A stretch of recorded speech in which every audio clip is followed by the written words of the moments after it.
This National Professional Anglers Association video presentation is brought to you by Missouri Secrets Tackle and 241 Inc. Productions. But we'll start with what is fishing media? The truth is, it's constantly changing. Internet, social media, all the things that are out there today, media is developing. Media used to be radio, newspapers, magazines, and television, reporters. We got to throw television into media, but it's not the kind of media that you guys necessarily think of. Television shows like we have today, like Next Bite, Zona's Awesome Fishing Show, some of Dave Mercer's show, Facts of Fishing, all those things, those are not going to be the kind of shows that you guys would deal with. If you're dealing with where you're working at a sports show and the local news station sends a reporter, that's media. The other ones are entertainment. To me, it's two different things. But primarily what you're going to deal with is you got print publications, In Fisherman, Game and Fish, Bassmaster Magazine, FLW, those are print publications. You've got the tabloid rags, which are they look like National Enquirer. And those are typically the kind of more regional, local type stuff. All of them are media. All of them are valuable. Web, myself, Wired to Fish, Project Walleye, Target Walleye, all that stuff is media. If anybody in my occupation ever tells you they're a journalist, call them a liar. And the reason is this. In my job, I'm a thinly veiled extension of the PR firms for the manufacturers. The moment that I ever agree to take a meal, a hotel room, a flight to fly to Kentucky, Tennessee, California, New York, whatever, to go sit in a boat with you guys and write stories about you and your products that you're fishing with, I've now compromised my journalistic integrity. My job is to help you guys spread your stories. Now, I have a responsibility to do that accurately and correctly. You guys help me do that by being truthful with me. The only time that I'm ever doing anything journalistically is when I'm covering a tournament. And I will tell every single one of you, if I'm ever watching you on the water and I see you catch them on a yellow-bellied doohickey, and you try to tell me you were catching them on the competitor product, the orange-bellied doohickey, I'm going to write that you caught them on the yellow-bellied doohickey. I will not lie for you when it comes to tournament stuff. That's news. And anybody in my business that does it right will want to work with you to make sure that you're doing things appropriately, or that your story is being spread appropriately. There's ways to get that done. If you are catching them on the yellow-bellied doohickey, and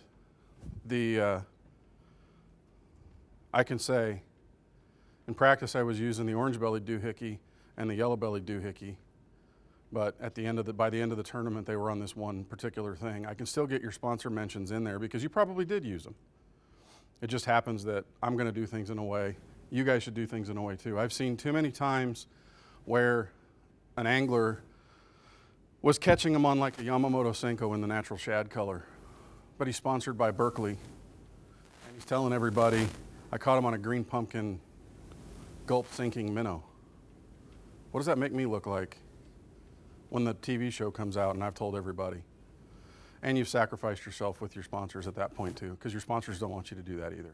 So anyway, but journalism requires me to report the news.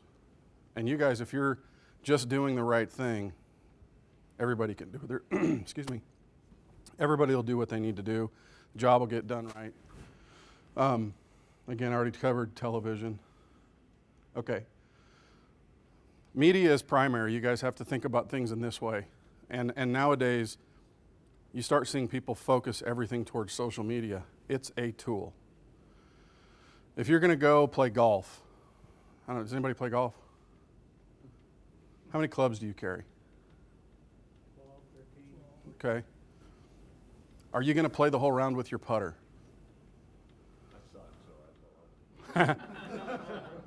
Okay, who's a contractor?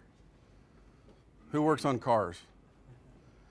Can you fix a car with only a 9/16 inch wrench? Absolutely not. Can you build a house with only a hammer? Okay. Everything in the media toolbox is a tool.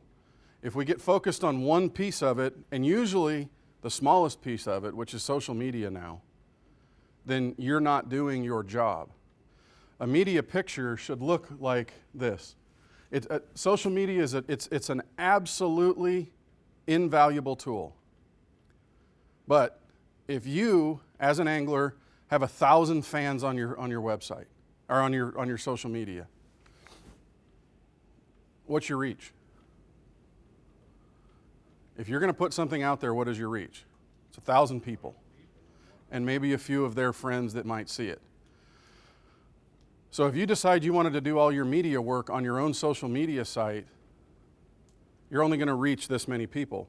But if you go to Target Walleye or whatever one you're going to do a story with, and they've got 10,000 people, now you've multiplied your reach because you take their 10,000 people and then notify your 1,000 people, now you're reaching 11,000 people, minimum.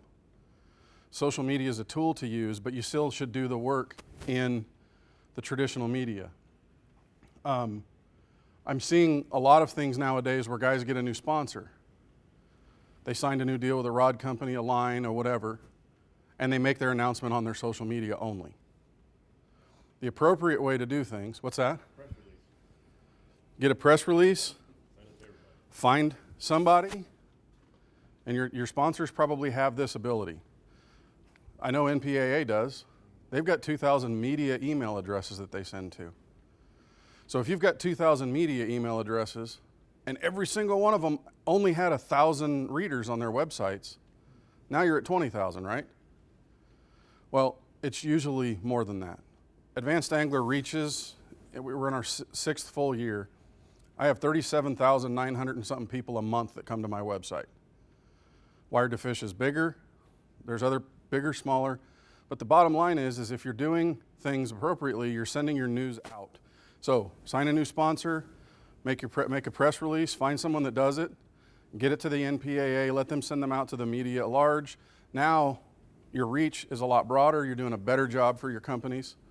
And then announce that on your social media by grabbing one of those links and sharing it. Do not replace your traditional media with social media.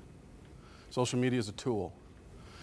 And the best thing about social media is it gives your fans and your friends a chance to get to know you and interact with you that they can't do.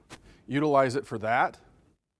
Do your traditional work with your media. Now you're multiplying your reach with fans, and you're just making your visual impressions much larger. Remember this much about social media. The key word in social media is social. Have fun with your social media. Be goofy, whatever. But learn to tag right, learn to share right, learn to do those things, and you can broaden your reach there, but have fun with it. That's what people want to know. If you stay on message all the time in your social media, you're not fan building, you're turning people off. So show a picture of a fish and use one sponsor's name in that, or tag it appropriately. Don't try to turn it into a commercial all the time. You can do it, but if you do it every time, you're going to turn fans off. Okay, getting space. What is space? It's in the pages of the publication. And I'm going to be honest with you. Most media are lazy. Look at me. I spend more time at the buffet than I do at my computer if I can. I'm just kidding. But there's a who's heard the name Tim Tucker? Tim Tucker is one of the most famous bass fishing writers there was. He's now passed away, got in a car accident. Tim was actually bigger than me. And Tim's way of doing things was to sit himself on a chair next to the exit stairs at the Bassmaster stage. And you were fishing at Gunnersville, and you smashed them. And you got a 38-pound bag, and you're pumped. You just came in leading the tournament. You're looking for the media. There's Tim Tucker sitting in a chair holding his tape recorder. and he tells you, here, hit record and tell me your story, but do it over there. Tim would never get up. He's one of the best writers that our industry had. Not to say he's a bad writer, he was tremendous and he was a great guy, but we're lazy. Help us do your job. That's the reason I say that. Reach out, find as many media people as you can. Go to shows, you see a publication. I came from the West before I moved to Alabama. We had Western Outdoor News and we had the Fish Sniffer magazine. There's a publication for you. I would go around, if I were you guys, I'd walk your halls, and those were regional. I'd walk the halls of your shows and find every one of those publications, pick one of them up and get the names of the writers, then get a hold of the editors and find out who those writers are. Reach out to them. Hey, I'm so-and-so. I'd like to do some work with you. Can I take you fishing? Can I call you? Can we do some stories? Because any of those kinds of things are going to do one thing. They're going to build your credibility with the public. You can win a tournament, but if nobody knows about it, what does it matter? So get to know who the writers are that you can work with. Mark Menendez has got some pretty impressive credentials as a professional fisherman. He's won 3 tournaments. He's been to 5 classics. Really good fisherman. Mark's actually a really good friend of mine. Most of the time we don't even talk about fishing. We talk about family and stuff like that. Mark makes my job easy. Mark spends 2 days a year hiring a professional photographer and has stock photos at the ready. So that if I'm struggling as a website writer, I publish 200 and something features a year on my website. Do you ever think I'm short on ideas? That happens. But if I know that I've got 22 people at my speed dial that I can call up and they'll have an idea for me, makes it really easy for me to do my job. Mark is tremendous at making my job easy, and that as a professional makes me love him. And I have a few other guys that are like that. I do have an alternate situation where I've spent weeks in the fall. Who hunts in here? Do you guys make a living as a hunter? Do you have sponsorships for hunting? Do you have sponsorships for fishing? You make your living somewhere else and you fish tournaments, right? And you want to be professionals at that? If you don't make your living in hunting, he apparently has some sponsors that are hunting situations. In 1 week, I made 15 phone calls in the fall and didn't hear back from any one of them except for 2 texts that said, I'm in a deer stand, I'll have to call you later. Don't do that. You guys have people that compensate you through discounts or financially or through product that help you guys enjoy what you got to do. If you want me to help you, make the return phone calls. If you're going to be in a deer stand and have to get back to you later, do some of your own work. Write some articles yourself. Learn your own voice. Have some stuff. Send articles to publications. Have them canned. Spend a little bit of time in the winter when you can't get on the water. Write an article yourself about trolling or jigging or some technique. Be complete, be concise. Tell me what products you like. Think of it this way. The who, why, what, and wheres of fishing. If you can say who you are, what you do, where you do it, and what you're using to do it, and why in an article, you've built a complete article. Provide 3 to 5 photos with it, you'll get published. That helps you do your job as a fisherman. If you're not comfortable writing, hire someone to write them for you. Now you can take the time off that you want, still do your job. There's many, many people out there that are looking to build a voice for themselves and a byline for themselves that are willing to do that kind of stuff. And honestly, it could be that you give them some lures from your sponsors. It could be you give them a rod and reel. Do 2 articles for me. Give me a rod and reel. Okay. So there's people out there like that. Now you've done the work yourself. But one thing about it is to truly do it correctly, you guys need to understand your own personality. If you're a joker and a cut-up and you try to write everything seriously, it's going to be mechanical. If you're a technology-minded, stern individual, straight-laced, all that stuff, and you try to be Gerald Swindle, it's not going to work because it's not you. If you want to do that, it's called building your brand, and every single one of you has your own brand if you're going to be in this business. Mike Iaconelli, you guys know him obviously, right? Mike plays the role that he's supposed to play. And a lot of times people can't stand it. But I will tell you this much. If Mike Iaconelli wasn't playing the role he was, his living would be about a third of what it is. He understands the role he's supposed to play, and he plays it. And truthfully, he's a great guy.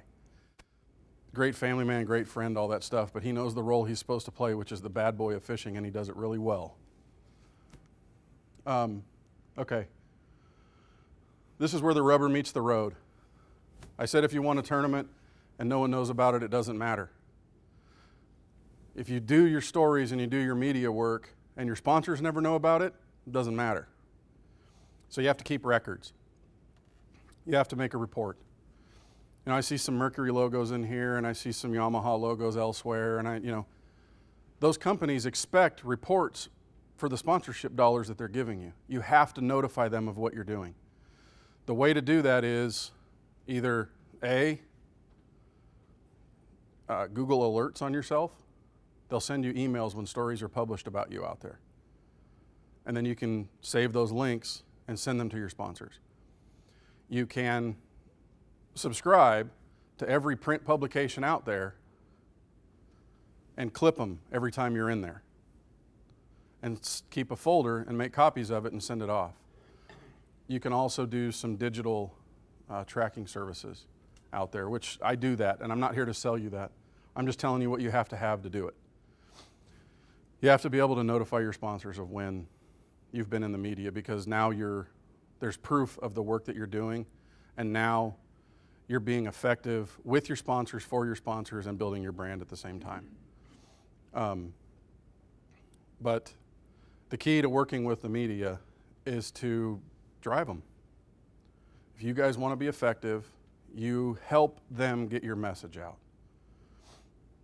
I'll take 50 phone calls a month if I can, because you guys are helping me for a living, and you're giving me ideas, and by doing that, you're opening up the pages of publications to yourself to be there. And you do not have to be Kevin Van Dam to generate a ton of impressions in the media. You guys walked on show floors before you started fishing tournaments, and you saw the guy standing in that booth with the jersey on. And what did you think? Man, I just want to be like him. You know what? There's people walking through that looking at you. You have credibility, you have experience that most people want to know. Share it. And being truthful, honest, transparent, and giving people information that will go help them catch more fish, you're doing the job for your sponsors. You're doing the job for yourself.